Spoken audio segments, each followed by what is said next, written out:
지난주에 나누었던 말씀을 한번 돌아보도록 하겠습니다.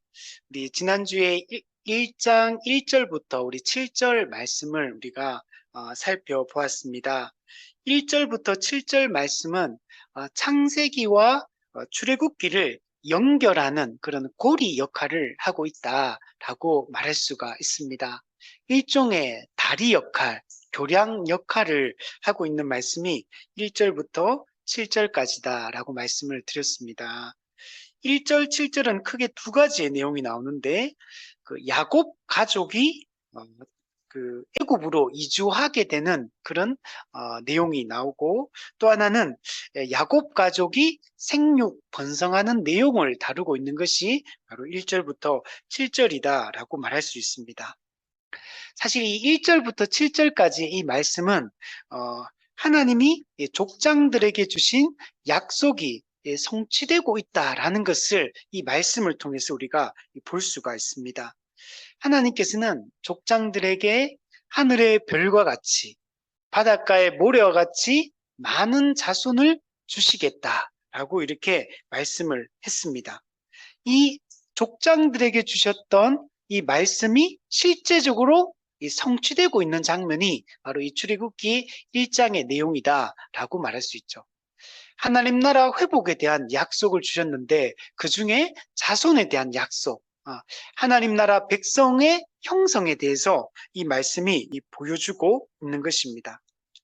그러니까 이 애굽의 이스라엘 백성이 체류하는 이 기간이 기근 때문에 이 땅으로 이동을 했지만, 그러나 이 기간이 하나님의 약속이 성취되고 하나님의 백성이 형성되는 그 과정이 바로 이 기간이다라고 말할 수 있는 겁니다. 그래서 한 가족이 사실 애굽에 내려왔잖아요. 근데 이 한 가족이 한 민족을 형성하는 것을 우리는 이 본문을 통해서 보게 되는 겁니다. 근데 이 과정이 보면 사실은 쉬운 과정은 아니라는 걸 이제 볼 수가 있어요. 사실 오늘 본문을 통한 보면은 이 고난과 이 박해, 이런 이 과정을 통해서 한 민족 이스라엘이 형성되어지고 하나님의 백성이 이렇게 구성되는 것을 우리는 볼 수가 있는 겁니다.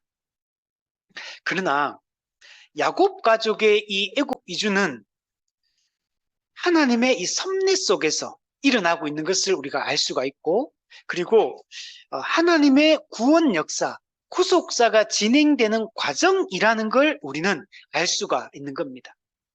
근데 이 과정이 단순히 그냥 쉽게 우리가 생각하면 되게 고통스러운 과정이거든, 사실은. 물론 이주하고 초반부에는 정말 평탄한 삶들을 살고 어떻게 보면 고센 땅이라는 곳에 안전하게 보호받으며 그 풍족한 삶을 이렇게 살아가기도 했습니다. 그러나 이 기간이 그러나 나중에는 오늘 우리가 살펴보게 될 이 본문을 통해 보면 사실 고난의 기간이었어요.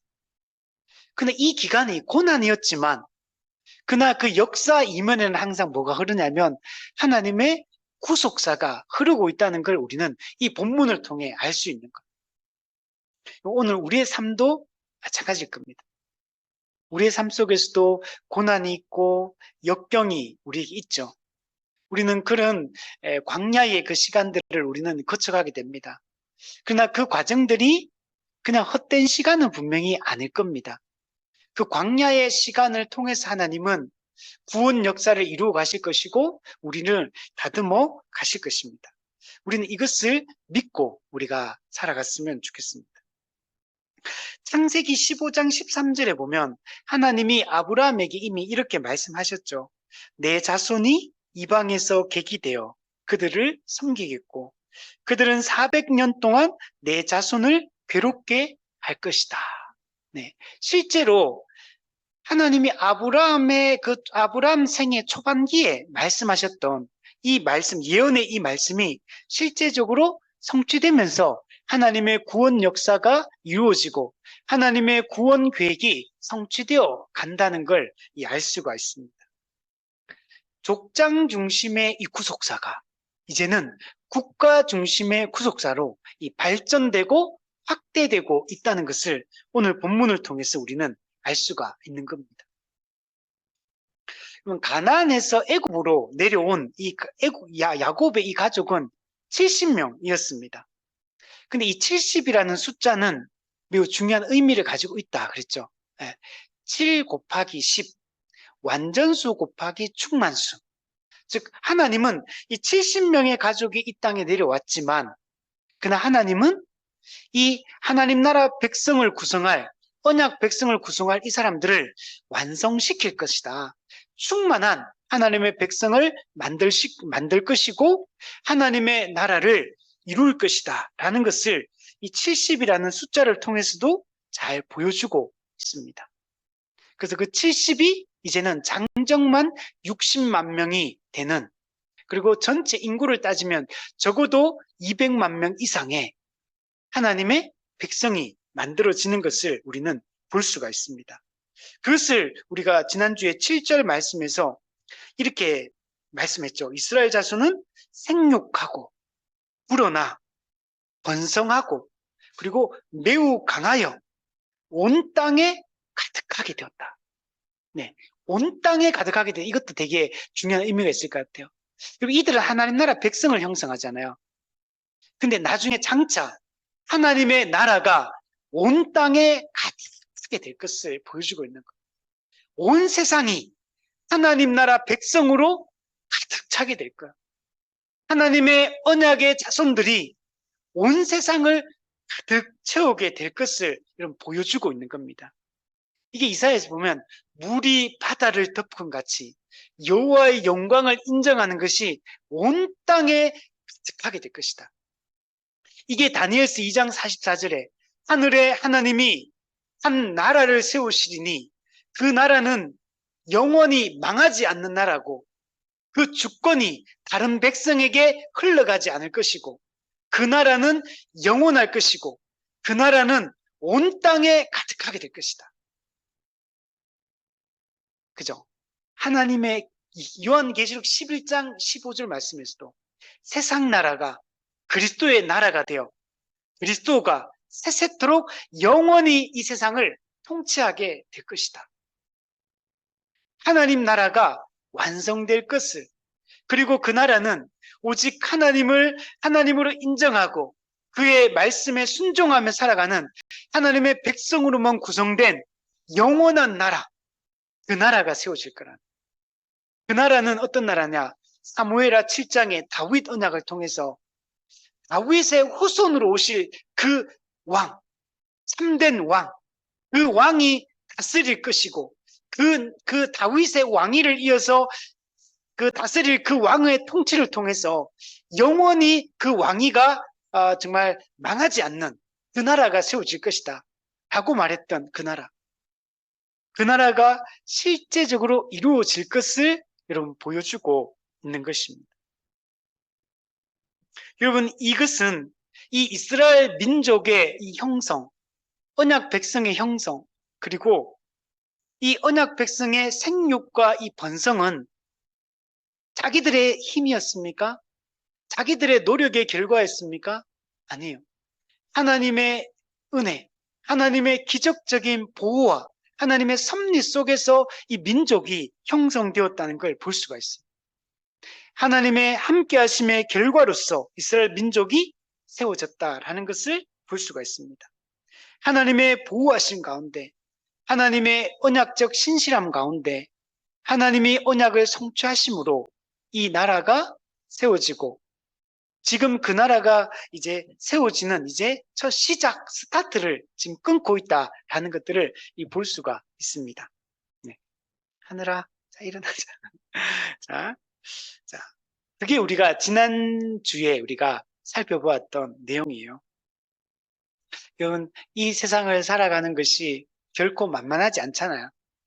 때로는 행복하고 기쁘지만 또 때로는 고난과 또 어려움들을, 역경을 헤쳐나가며 우리가 살아가는 것입니다.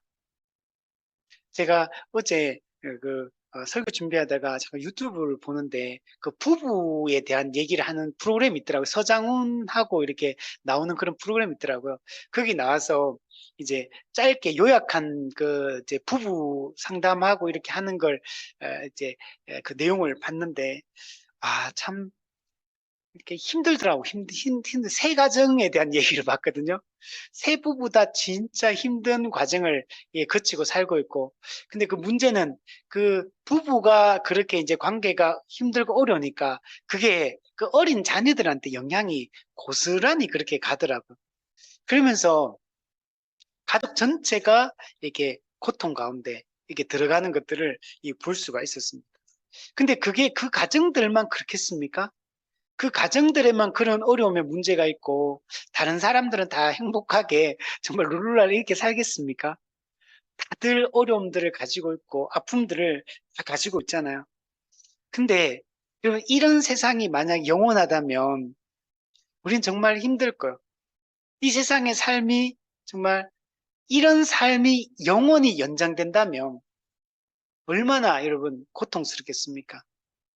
때로는 좋을 때도 있겠지만 때로는 고통의 기간들을 늘 이거 주기적으로 반복하며 살아가지 않겠습니까? 이게 만약 영원한 천국의 모습이라면 우리는 매우 고통스러울 거예요. 그러나 여러분, 하나님이 정말 성경을 통해 우리에게 보여주는 것은 이런 삶이 끝이 아니라는 것. 이런 세상이 영원하지 않다는 것. 하나님이 세우시는 그 영원한 세상이 있다는 것. 영원한 하나님의 나라. 눈물도 없고 곡함도 없고 아픔도 없고 죽는 것도 없고, 그죠? 이 모든 것에서 벗어난 우리에게 참된 기쁨과 하나님의 영원한 임마누엘 가운데 성도들과의 영원한 이 성도의 완전한 교제와 교통 가운데 우리는 영원한 그 천국을 누리게 될 것을 보여주고 있고, 그 하나님의 나라를 창세기 12장에서 구체적으로 약속했던 거예요. 아브라함 언약을 통해서. 그게 지금 실제적으로 아브라함 언약의 첫 요소, 자손의 형성이 이 출애굽기에서 여러분 나타나고 있는 것.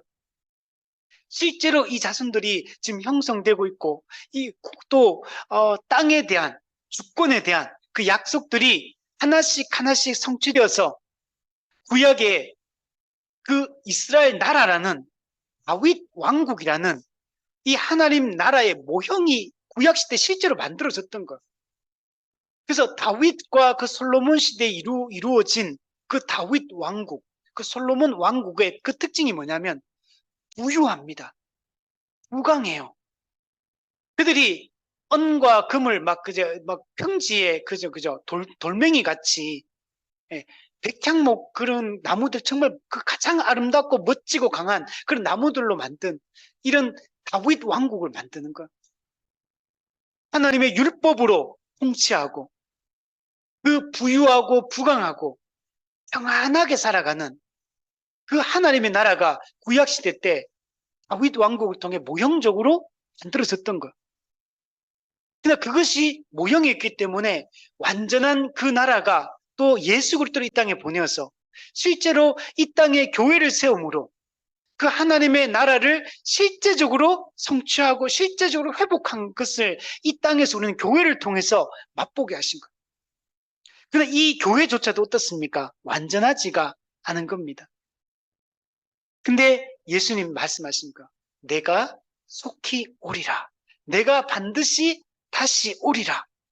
그리고 하나님을 대적하던 모든 악의 세력을 하나님 멸망시키고 우리 교회를, 지금은 불완전하잖아요.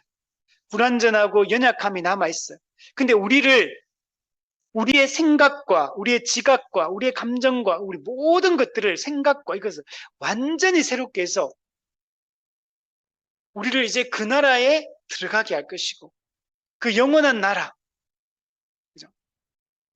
하나님이 영원히 다스리는 나라, 그 나라를 완성하실 것이라고 우리에게 말씀하고 있는 겁니다.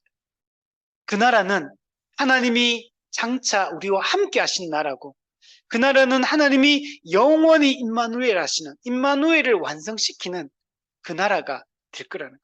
그 나라는 여러분 성문을 닫지 않는다. 요한계시록 보면 성문을 왜 안 닫을까요? 성문을 닫을 필요가 없는 세상이 된다는 거예요. 모든 죄의 요소가 다 제거되었기 때문에 온전히 평안하고 대립과 갈등이 없고 다툼이 없고 미움과 서로를 적대하는 것들이 없는 이런 세상으로 만들기 때문에 성문을 닫지 않는 세상이에요. 그 나라는 빛이 필요가 없어요. 왜? 빛이신 하나님이 그분이 영원히 우리와 함께하고 있기 때문에 다른 빛은 필요가 없는 거예요. 빛이 비칠 필요가 없는 그런 세상이 될 거라고 우리에게 이렇게 말씀을 하고 있는 거예요. 그게 지금 여러분 이 출애굽기에서 그것을 우리에게 보여주고 있는 거예요. 그리고 이 세상이 완전히 성취될 것을 10번째 재앙, 장자의 죽음 때 그 어린 양, 유월절 어린 양의 피를 통해서 우리를 구원하시는 것을 통해서 이 나라가 그 어린 양 예수에 의해서 완전히 성취될 것을 미리 보여준 거예요. 모형적으로. 그 실제로 예수 그리스도는 이 땅에 오셔서 그것을 성취하셨죠. 이미 사실 우리는 이 구원을 이 하나님 나라 이들이 지금 모형적으로 누리고 있는 이 세상을 우리는 지금 실제적으로 맛보고 있는 사람들이 이미 우리는 이 모든 이 고난과 고통으로부터 벗어나서 살아가는 그런 사람이 바로 오늘 우리 교회인 겁니다. 이게 나중에 마지막에 설교 마지막 부분에서 이것이 어떻게 그리스도께서 어떻게 성취하시고 이게 교회를 통해서 어떻게 우리는 이게 실제적으로 적용되어서 우리가 이 은혜를 누리며 현재 살아가고 있는지 우리가 또 잠깐 살펴보려고 합니다. 그래서 이 출애굽기는 진짜 우리에게 은혜로운 본문이다. 하나님의 약속이 실제적으로 성취되어져 가는 것들을 우리에게 너무나 선명하게 보여주고 있고 거기에 반해서 하나님의 그 언약의 신실하심에 그 반해서 우리 인간들은 얼마나 불신실한가. 우리는 얼마나 하나님을 신뢰하지 못하고 하나님의 약속의 말씀을 붙들지 못하는 그런 존재인가를 극명하게 보여줘요. 그럼에도 불구하고 하나님이 우리를 끌고 가고 계신가. 우리 같은 자들을. 여기 출애굽기에 나타나는 이스라엘 백성들의 모습은 죄인의 전형적인 모습을 보여주고 있거든요. 근데 이런 우리를 하나님이 버리지 않으시고 우리를 포기하지 않으시고 우리를 하나님의 은혜가 하나님의 주권적인 계획이 우리를 끌고 가서 이 구원을 누리게 하시는 것들을 보는 겁니다. 자, 오늘은 우리 8절부터 14절 말씀을 통해서 정말 하나님의 은혜가 어떻게 나타나고 있는지를 한번 살펴보려고 합니다.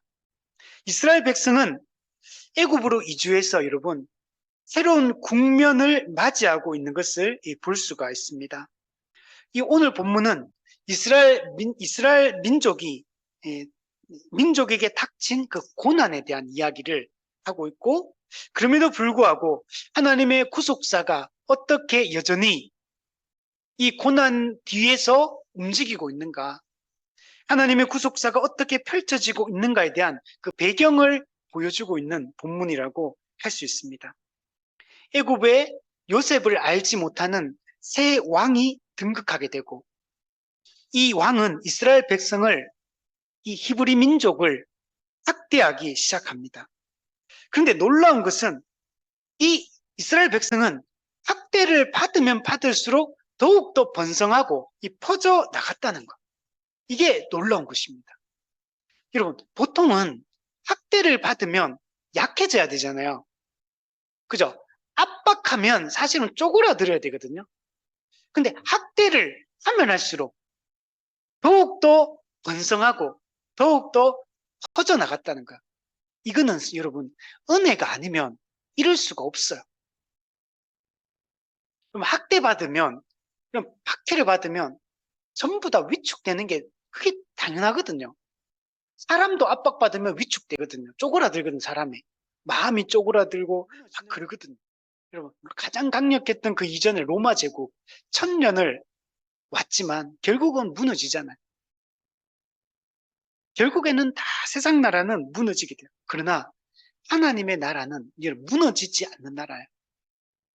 하나님은 전능하시고 약속하시고 그 약속하신 바를 이룰 능력을 가지고 있기 때문에 하나님의 나라는 영원히 망하지 않는 나라예요. 그 성경에서 이 하나님 나라를 얘기할 때는 항상 그 얘기가 많아요.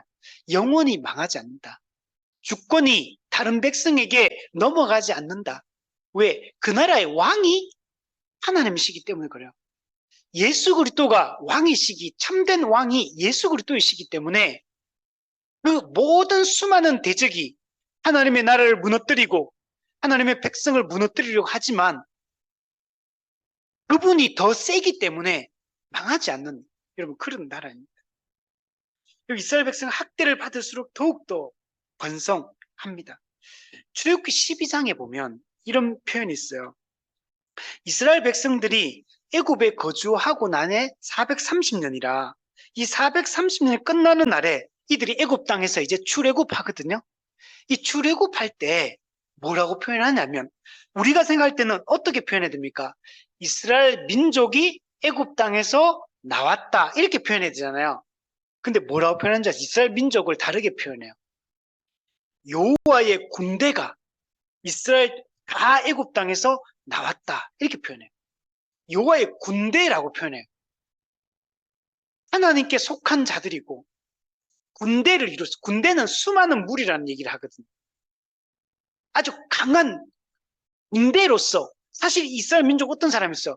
애굽 땅에서 늘 학대받으며 고통 가운데 중노동하며 살아왔던 이런 사람들이잖아요. 이렇게 살았는데 하나님은 여호와의 군대라고 표현하고 있는 여호와의 군대. 여러분, 이 땅의 교회가 어떤 존재입니까? 여러분, 지금은 겉으로 볼 때는 초라하잖아요.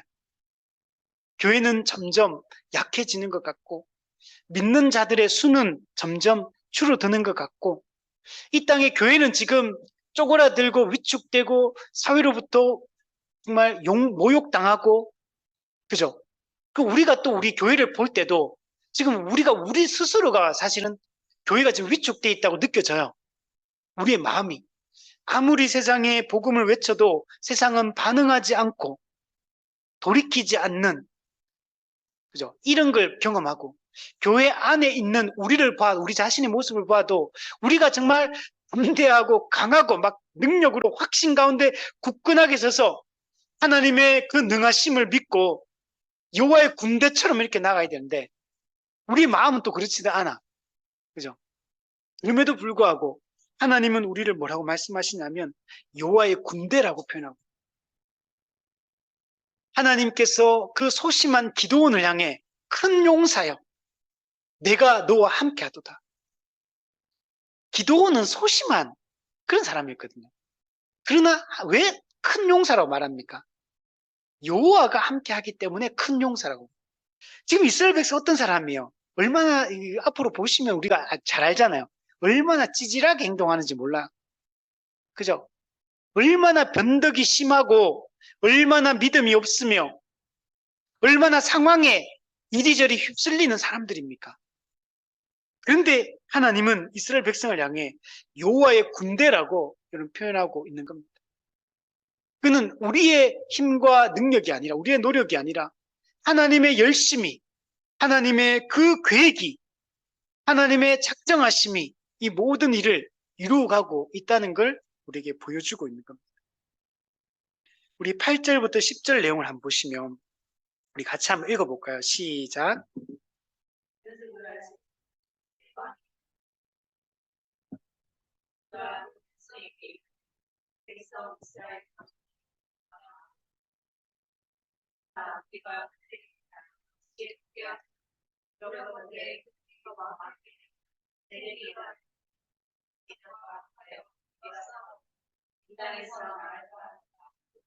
네, 우리 6절에 보시면 이전 세대의 모든 사람은 죽었다라고 말했어요. 그리고 이제 새로운 국면에 이제 접어들게 됩니다.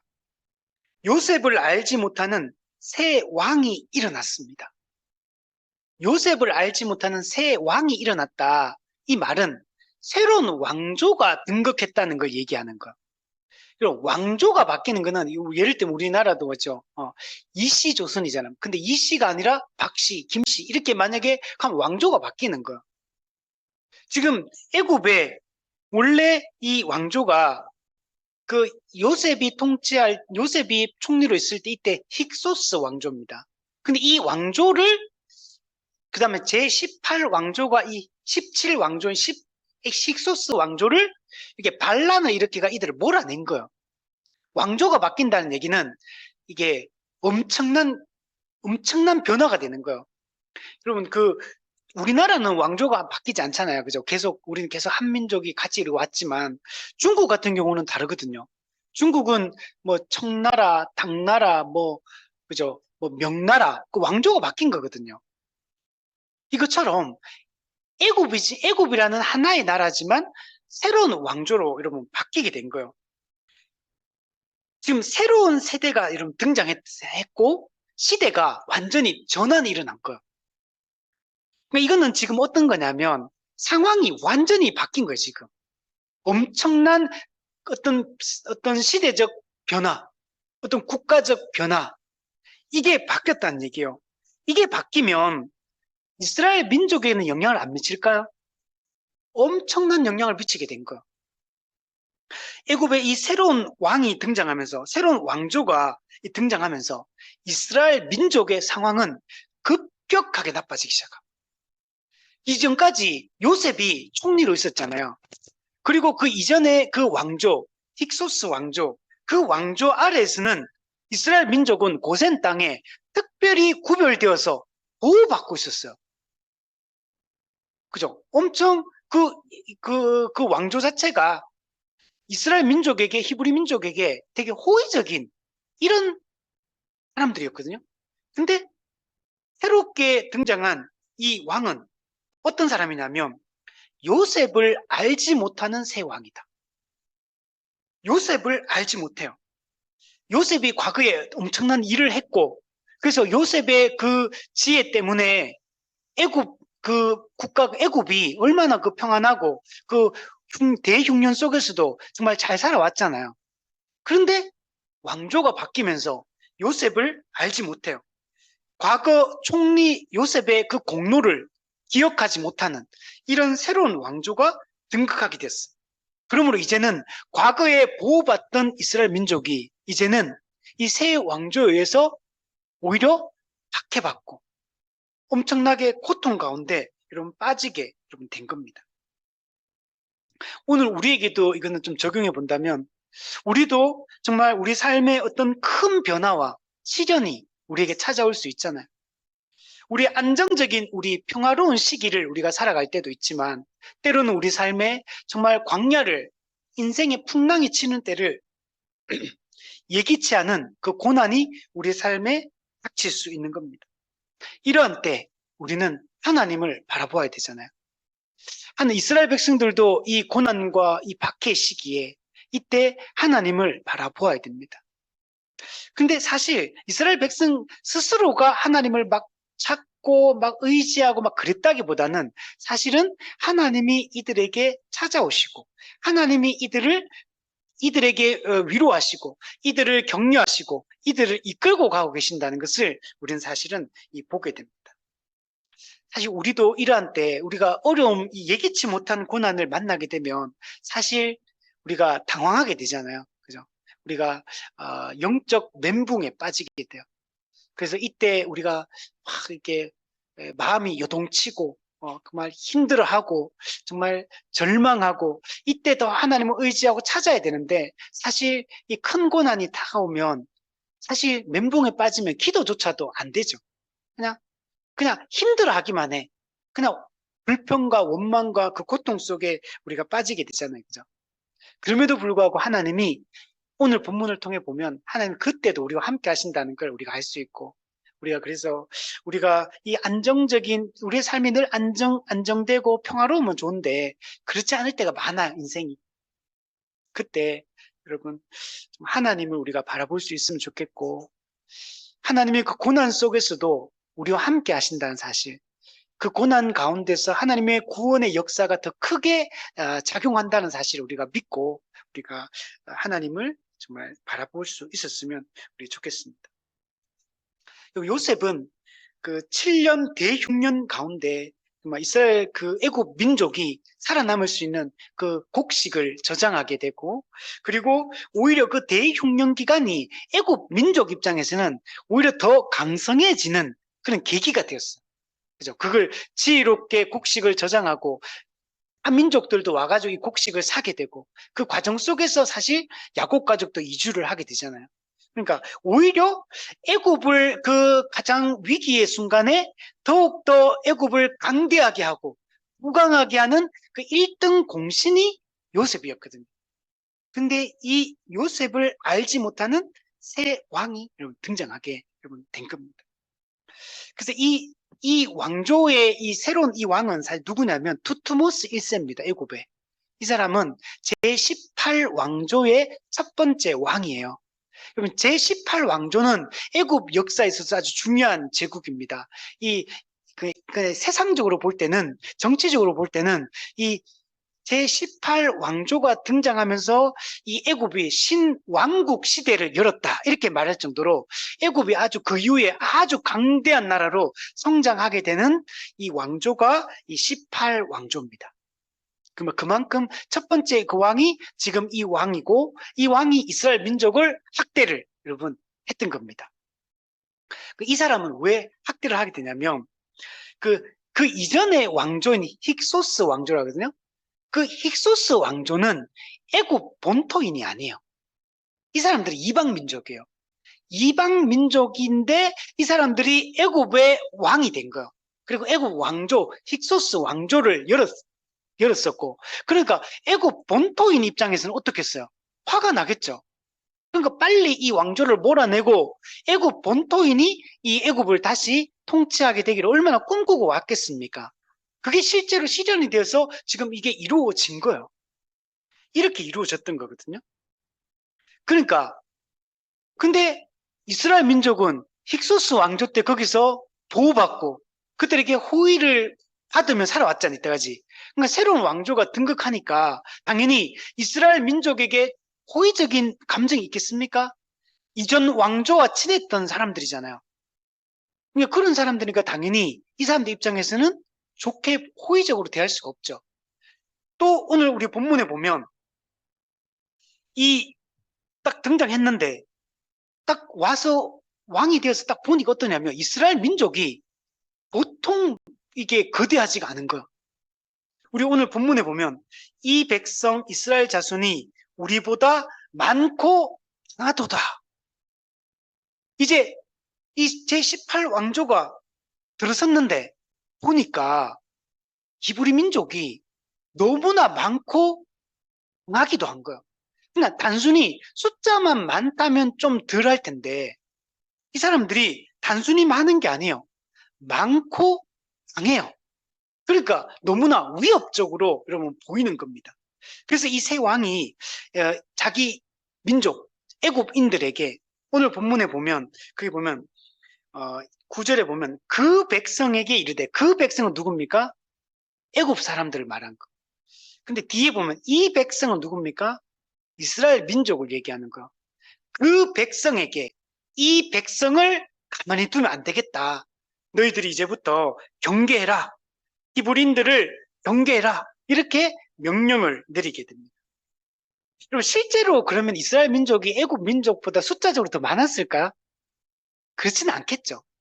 근데 오늘 본문에는 우리보다 많고 강하도다. 이 말은 일종의 이거는 과장법이에요. 실제로 더 많지 않겠죠. 그 이스라엘 애굽 땅이 훨씬 넓고 고센 땅이라는 그 중에 그 변두리에 있는 변방에 있는 하나의 지역이거든요. 그러니까 여기 당연히 애굽 민족이 훨씬 숫자가 많습니다.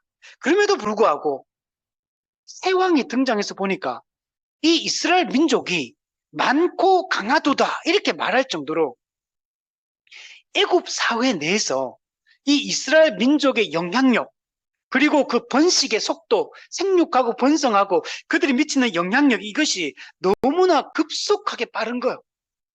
그리고 그만큼 그들이 불안감을 느끼고 뒤에 보면 두렵다 그러거든요. 두려움을 느낄 정도로 얼마나 이스라엘 민족이 애굽 땅 내에서 강성해졌는가를 보여주고 있는 겁니다.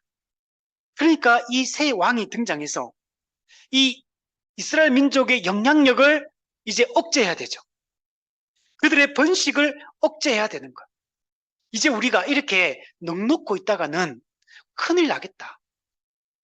우리가 분발해서 애굽 사람들이 분발해가지고 우리가 더욱더 탄압하고 그리고 이들을 통제해야 된다. 내버려 두면은 큰일 난다. 그래서 이들을 통제하는 방식이 뭐냐면 이게 억압하는 것, 압제하는 것, 그들을 괴롭게 하는 것, 그들의 삶을 딴 생각하지 못하도록 삶을 무겁게 만들어버리자. 그죠? 자꾸 시간이 있고 여유가 있고 하니까 딴 생각한다. 그러니까 딴 생각 못하도록 삶을 바쁘게 만들고, 그죠? 함께 모여가지고 막 궁리도 못하도록 그냥 일하고 집에 들어오면 그냥 피곤해가 그냥 푹 쓰러져서 업무를 꾸미지 못하도록 그냥 그렇게 압제를 하는 거. 이게 억압하는 방식으로 이들을 통제를 하려고 하는 겁니다. 그래서 세왕이 애굽인들에게 뭐라 그럽니까? 우리가 그들에게 대하여 지혜롭게 하자. 지혜롭게 하자. 이 지혜롭게 하자는 말이 뭐 다르게 이게 어떤 주석에는 이렇게 돼. 기민하게 하자. 기민하게 우리가 행동하자. 기민하게 행동하지 않으면 이스라엘 민족이 언제 어떤 일을 벌여서 우리를 힘들게 할지 모르고 우리를 이게 반란을 일으킬지 모른다. 그러니까 우리가 지혜롭게 하자. 그 지혜롭게 하는 게 뭐냐? 이들을 억압해서 그들이 번성하는 것을 억제시키고 이들이 딴색하지 못하도록 이들을 괴롭게 만들자. 이게 이들의 방식입니다. 정말 이게 사악하죠. 사악한 방법으로 이런 일들을 꾸밉니다. 그러나 이스라엘 하나님의 백성을 헤아리는 이 악인들의 이 꾀는 어떻게 되냐면 결과적으로 보면 이 꾀가 무너집니다. 이거는 악한 꾀잖아요. 악한 꾀로 이 고통을 주려고 하는 건데 이거는 모두 다 허사로 돌아가는 것을 우리는 보게 됩니다. 그럼 하나님은 악인들의 이 꾀를 모두 자기 머리로 돌아가게 만드는 분이에요. 사람들의 이 모든 악한 음모는 그게 이루어지는 것 같고 때로는 그게 통하는 것 같지만 결국에는 여러분 다 무너집니다. 우리가 이 세상에서 살 때도 보통 그런 얘기 하잖아요. 우리가 정로로 걸어가라. 정면 돌파해라. 이 악한 꾀를 꾸미고 자꾸 편법을 사용하고 이렇게 하면은 나중에는 그것이 자기 머리로 다 들어온다. 이런 얘기 하잖아요. 우리가 세상에 살 때도.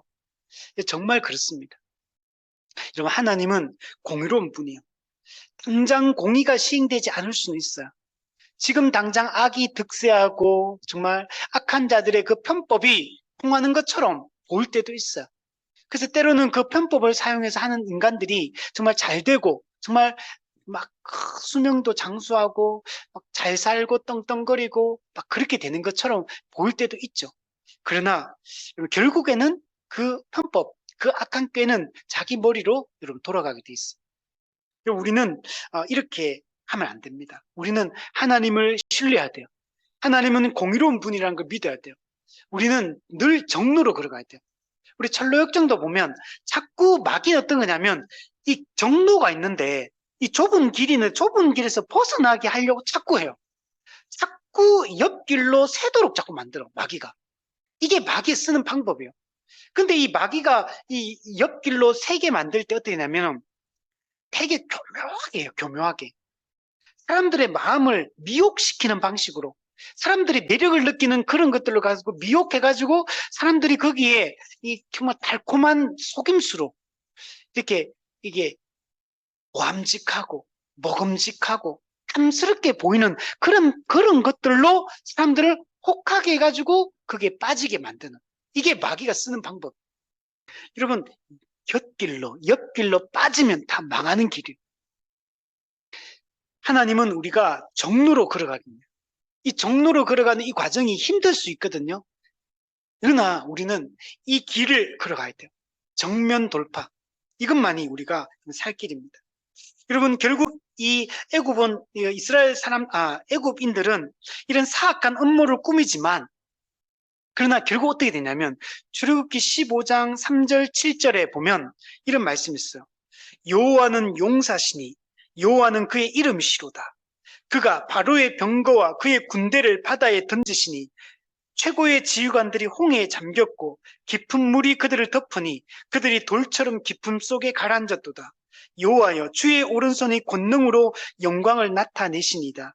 여호와여 주의 오른손이 원수를 부수시니이다. 주께서 큰 위엄으로 주를 거스르는 자를 엎으시니이다.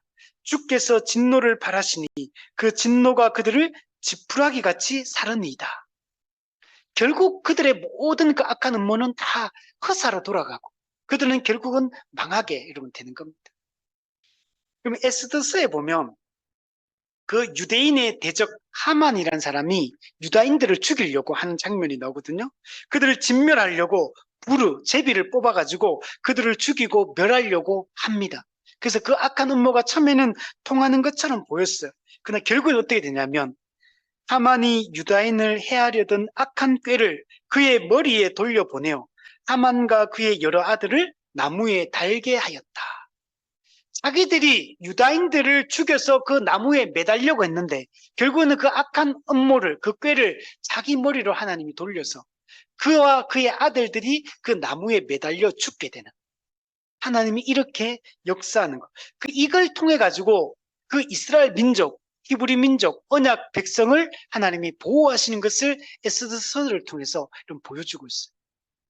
여러분, 하나님은 자기 백성을 보호하시는 분이에요.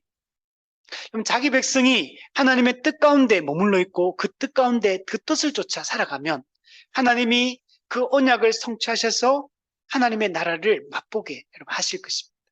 우리가 그것을 믿고 우리는 살아가야 됩니다. 여러분, 하나님이 자기 백성을 형성하는 과정 속에서 마귀는 끊임없이 하나님의 백성을 무너뜨리려고요. 끊임없이 하나님의 교회를 무너뜨리려고 좀 시도하는 것들을 보여주고 있는 겁니다. 여러분, 요셉을 알지 못하는 이 세 왕이 또 이런 얘기를 해요. 그들이 더 많게 되면 전쟁이 일어날 때 우리 대적과 합하여 우리와 싸우고 이 땅에서 나갈까 두렵다. 만약에 전쟁이 일어나게 되면 이 이스라엘 민족이 쳐들어온 그 이민족하고 연합해가지고 애굽을 대적하면 어떡하냐? 우리에게 항거하게 되면 우리가 협공을 당하지 않겠느냐? 그럼 우리가 어떻게 살아남을 수 있겠느냐? 그래서 이스라엘 그 애굽인들이 엄청나게 두려워합니다. 이거는 뭘 보여주냐면 만약에 이스라엘 민족이 애굽에 내려가 지금 400년 동안, 430년 동안 지금 살고 있잖아요. 만약에 이스라엘 민족이 애굽에 동화되었다면, 애굽화되었다면 어떻게 됐을까요?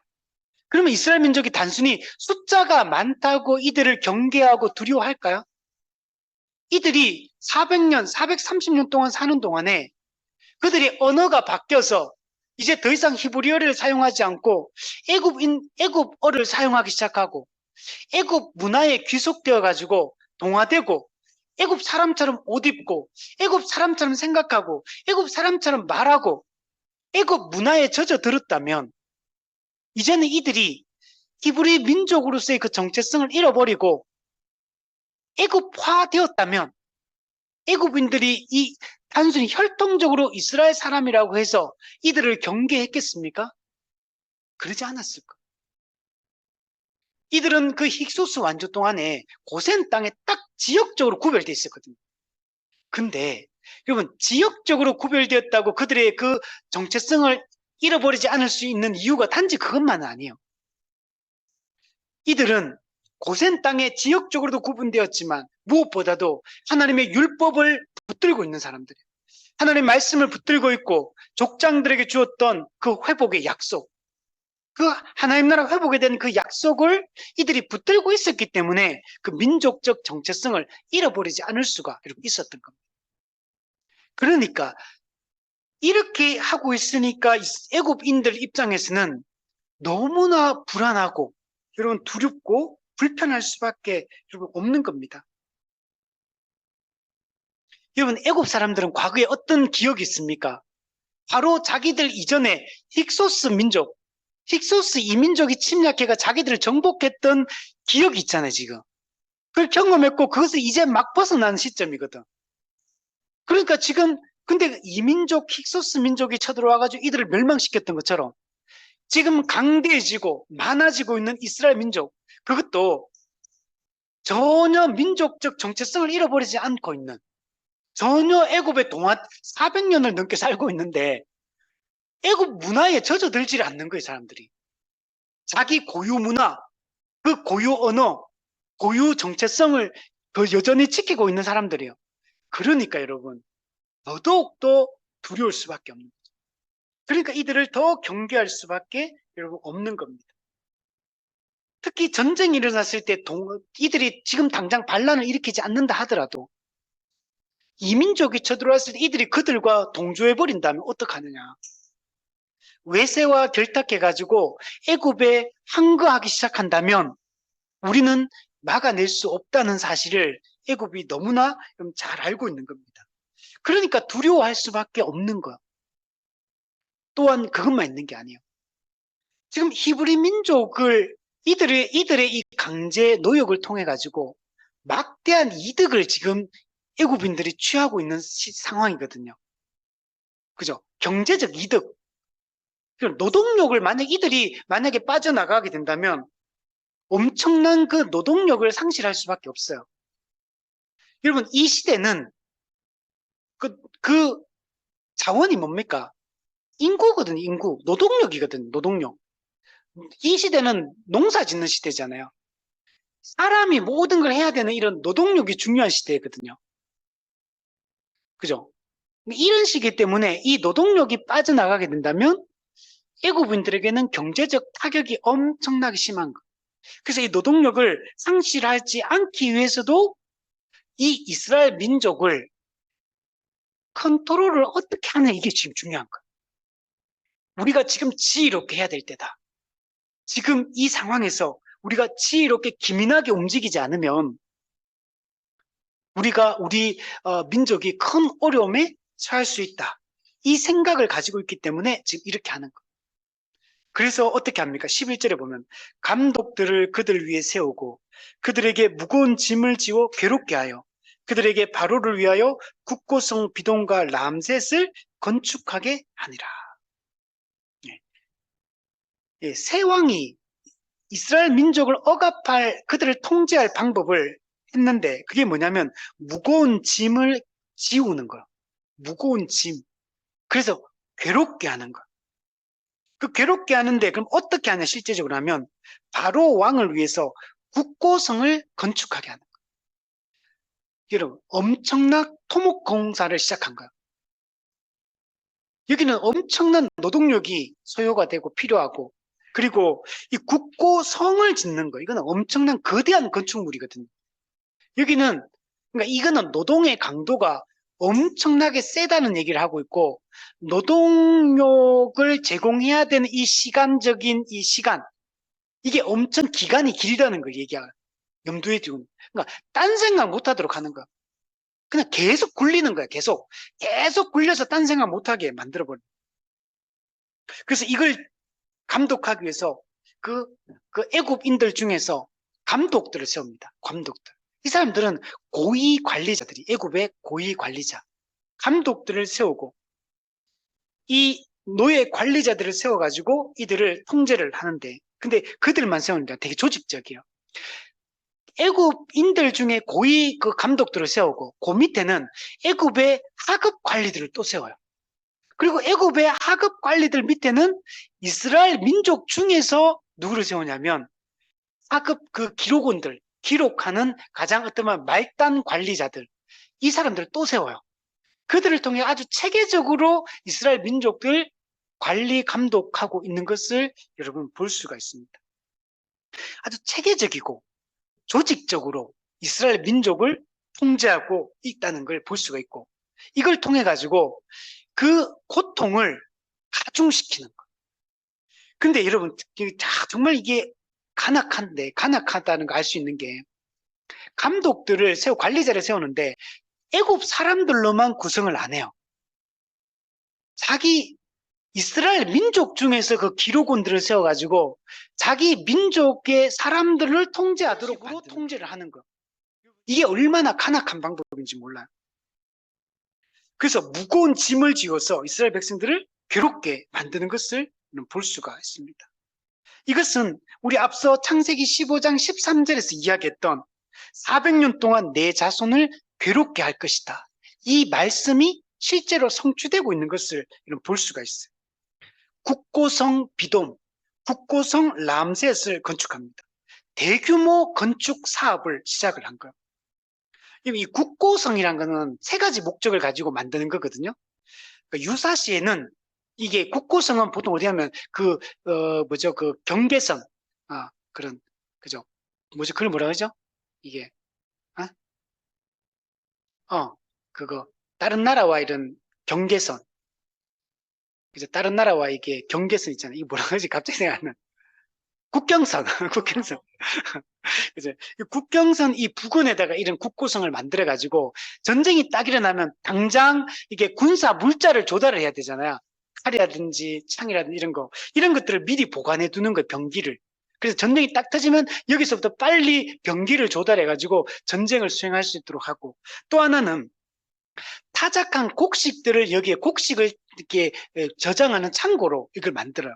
이것도 전쟁과도 연관이 되어지고, 이게 전쟁이 일어나면 곡식이 필요하잖아요. 양식이 필요하니까 그것도 목적이 있고, 또 하나는 이 평상시에도 이렇게 백성들이 이제 곡식을 세금으로 낼 거 아니에요. 그러면 이런 것들을 비축하는 곡식 저장 창고로도 이게 그래서 무역을 한다거나 기근이 일어난다거나 전쟁이 일어났을 때 이 곡식 양식을 이렇게 비축하는 용도로 이걸 만들고, 또 하나는 세금을 또 거둬들이는데 세금을 비축하는 창고 역할, 보관 창고 역할을 또 이곳이 하기도 합니다.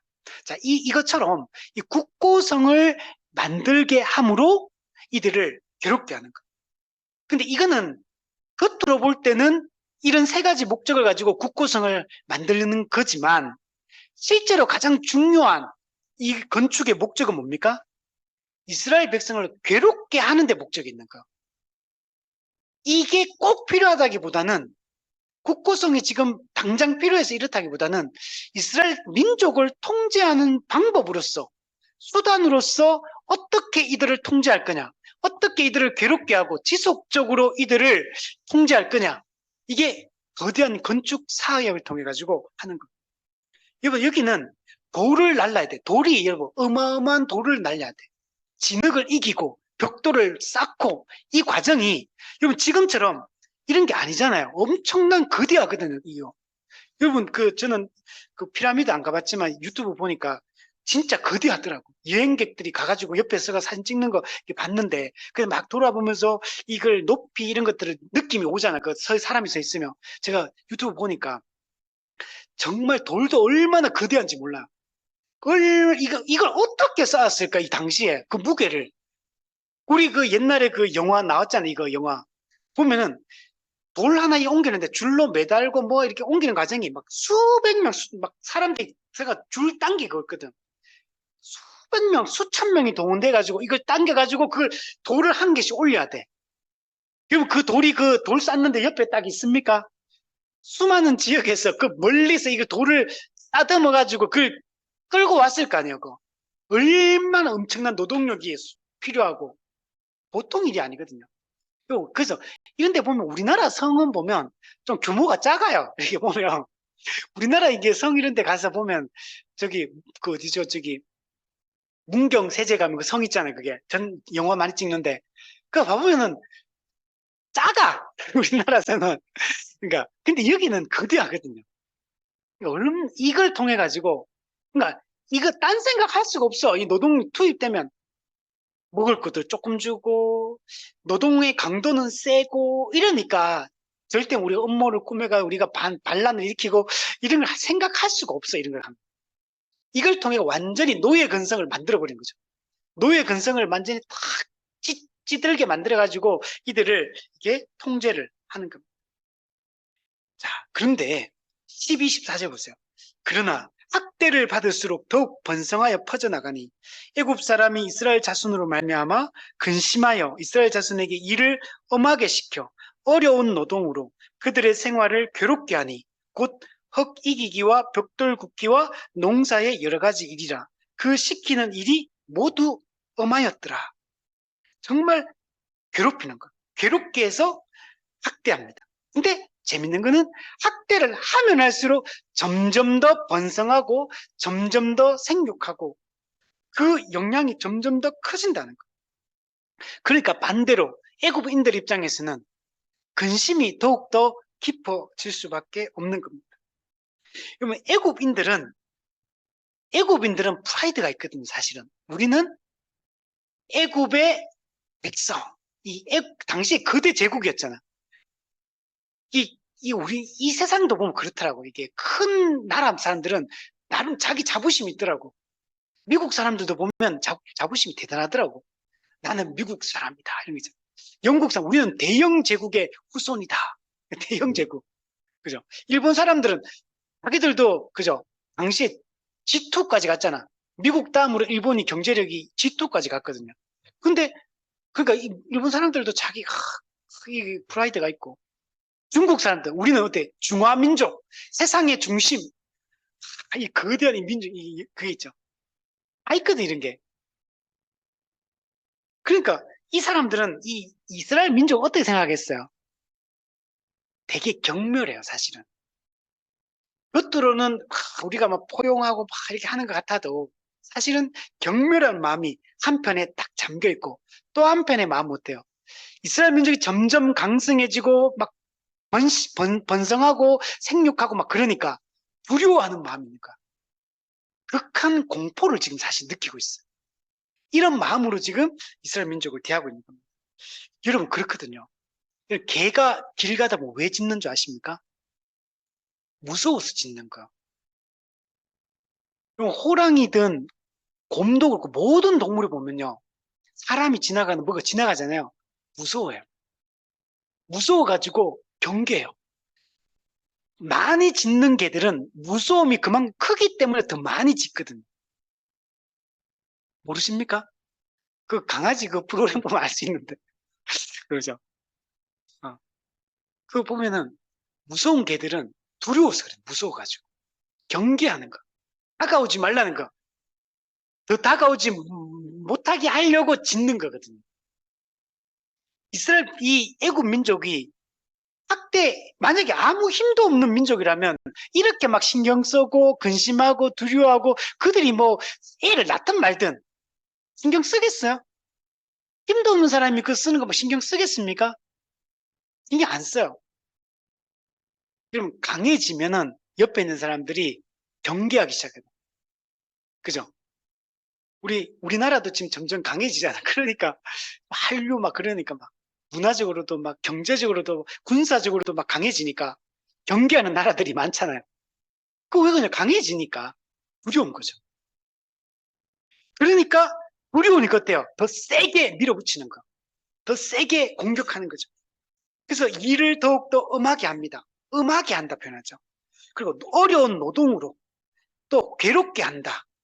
곧 그게 뭐냐? 흙 이기기와 벽돌 굽기와 농사의 여러 가지 일이다. 그들의 모든 일들이 모두 다 엄하다 이렇게 표현, 엄하다. 이거는 이스라엘 백성들이 얼마나 심한 압제를 받았는가를 잘 보여줍니다. 제가 이 단어들을 쭉 한번 살펴보니까 이 엄하다는 이 단어는 어떤 거냐면 가루가 될 정도로 빻아버리는 걸 엄하다라고 표현하더라고. 그게 뭔가 그죠?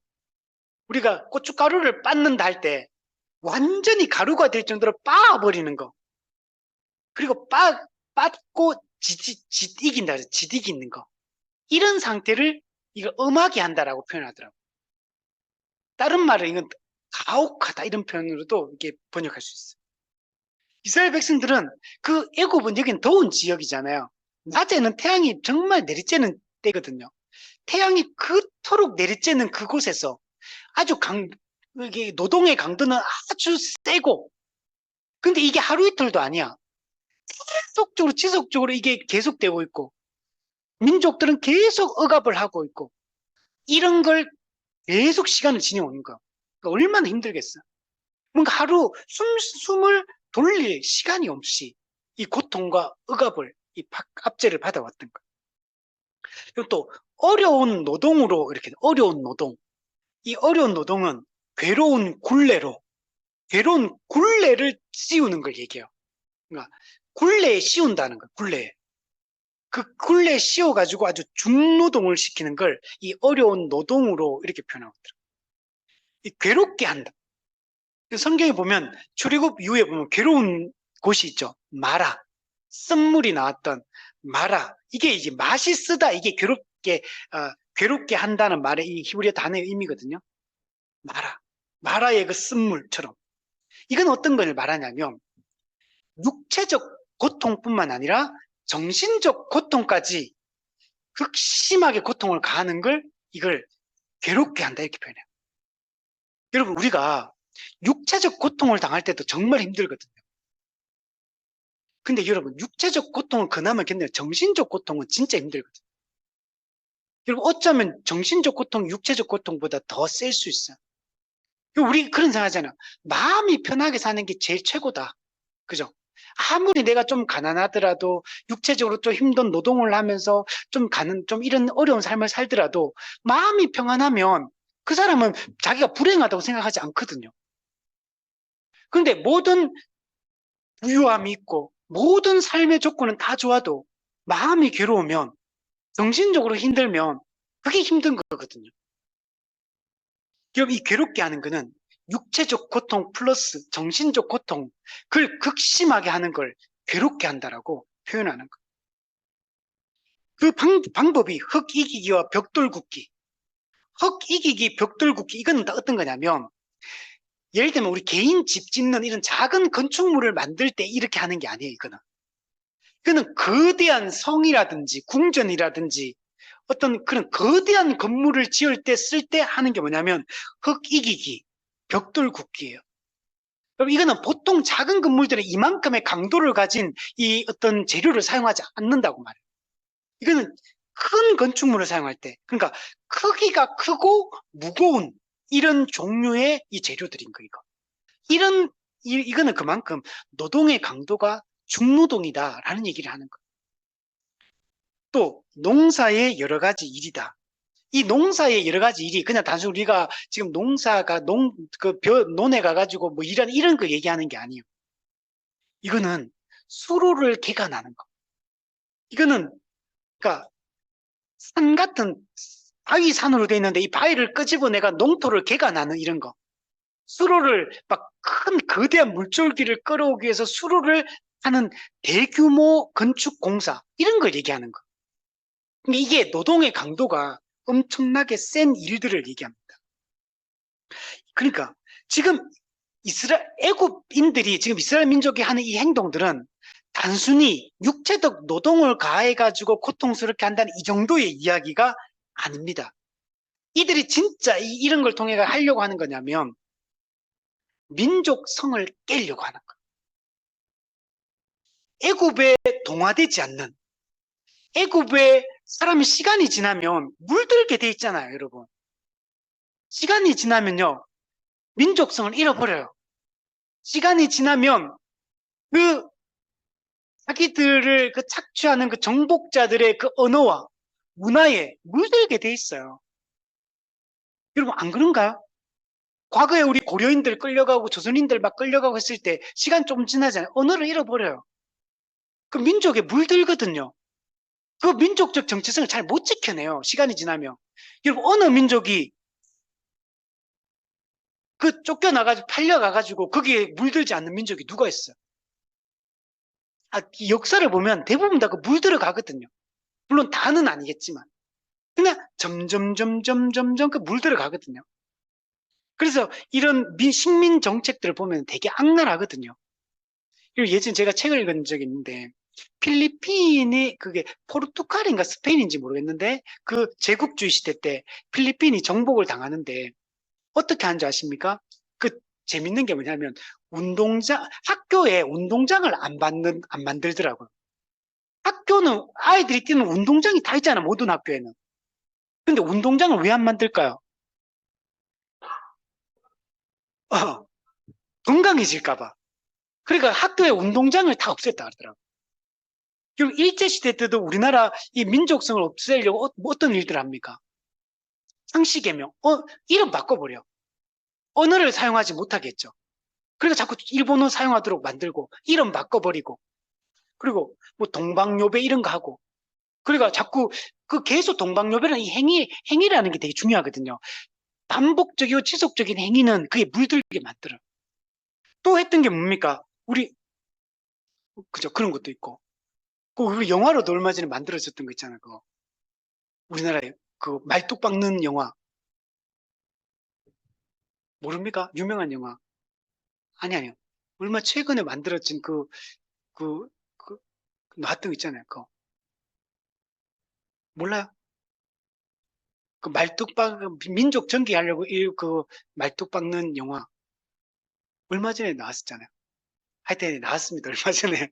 꼭 보세요. 그거 되게 히트 쳤던 영화인데. 파묘. 파묘 안 봤어? 파묘 추천합니다. 꼭 한번 보세요. 파묘라 영화 되게 이게 재밌어요. 거기도 보면 그 일본이 그게 말뚝 박는 내용이 나오거든요. 거기도 보면 그 민족 정기를 없애려고 이렇게 하는 거죠. 그러니까 이런 식으로 식민 정책을 펴거든요. 이스라엘 민족도 마찬가지입니다. 자, 한번 정리해 보면 여러분 언약 백성이 지금 만들어졌잖아요.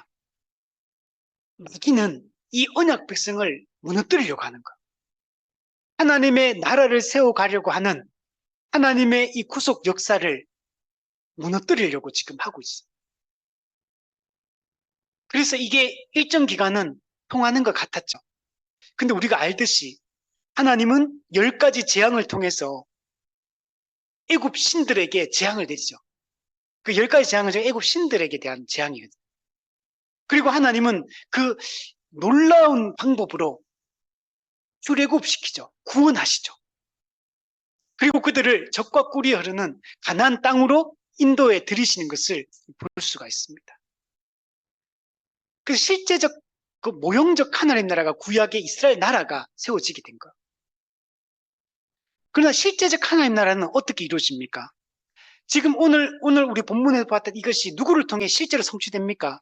예수 그리스도를 통해서 고난 가운데 있는 이 모든 고난의 문제, 마귀의 압제의 문제, 죄의 권세의 문제, 이 모든 문제를 예수 그리스도가 이 땅에 오셔서 이 모든 문제를 다 이미 성취하시고 이 모든 문제를 해결해 버리신 거예요. 예수님이 십자가의 사역을 통해서 죄와 사망의 권세를 무너뜨리고 악한 마귀를 결박하시고 하나님의 나라를 이 땅에 세우신 거예요. 그리고 우리는 이미 이 모든 죄와 사망의 권세로부터 벗어나서 마귀의 권세로부터 벗어나서 하나님의 나라를 이 땅에 현재 우리는 누리며 현재 살아가고 있는 겁니다. 이것이 어떻게 우리가 누려집니까? 교회를 통해서 우리는 현재 이것을 누리고 있는 겁니다.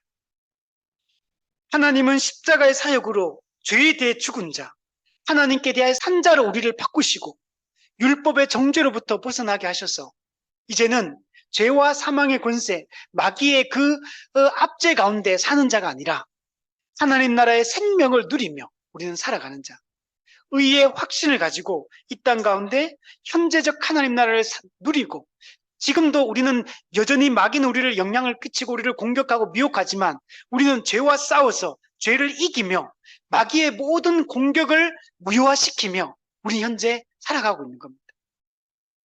그리고 때가 되면 예수 그리스도 이 땅에 오셔서 마귀를 영원한 불과 유황못에 던져버리시고 이제는 우리를 완전하게 죄와 사망으로부터 우리를 벗어나게 해서 하나님 나라의 그 영광에 들어가서 우리를 살게 하시는 겁니다. 여러분 지금 이 바로 왕의 이 압제와 이 고난은 죄의 압제와 고난을 상징하고 있는 거예요. 마귀의 압제와 고난을 상징하고 있잖아요. 근데 이 모든 문제가 출애굽기 12장에서 예수님이 어린 양의 피를 통해서 그들을 출애굽 구원하신 것처럼 예수 그리스도의 십자가로 이미 우리를 구원해 주신 것. 우리는 지금 이 모든 이 죄의 고난의 문제, 압제의 문제에서 우리는 이미 벗어난 자예요. 우리는 이미 마귀는 이미 결박되었고 이미 우리는 하나님 나라 백성이 되어서 살아가는 그런 존재가 이미 된 겁니다. 우리는 교회를 통해서 교회적 삶을 통해서 이미 이 생명을 누리며 우리는 이 땅을 현재 살고 있는 것입니다. 우리가 지금 현재적 이 하나님 나라를 이 땅에서 누리며 살아야 돼요. 우리는 날마다 죄와 싸워 이길 수 있는 존재가 되었잖아요. 우리는 날마다 옛사람을 벗고 땅에 있는 지체를 죽이며 이제는 새 사람의 그 삶을 우리 이 땅에서 살아가야 됩니다. 우리는 그렇게 살아갈 수 있는 힘을 가진 존재가 되었다. 우리는 이제는 죄와 싸워 지는 존재가 아니라 죄와 싸워 이기는 존재. 그죠? 악은 그 모양을 우리는 버릴 수 있는 존재, 모든 모양을 버릴 수 있는 존재가 되었다는 걸 우리가 확신했으면 좋겠습니다. 우리는 마귀의 권세로부터 벗어났습니다. 우리는 죄와 사망의 권세로부터 이미 벗어났습니다. 우리는 이미 새 생명을 얻은 자요. 하나님께 속한 자로서 이제는 그 하나님 나라의 시민권을 누리며 살아가는 자가 되었다는 걸 우리가 확신했으면 좋겠고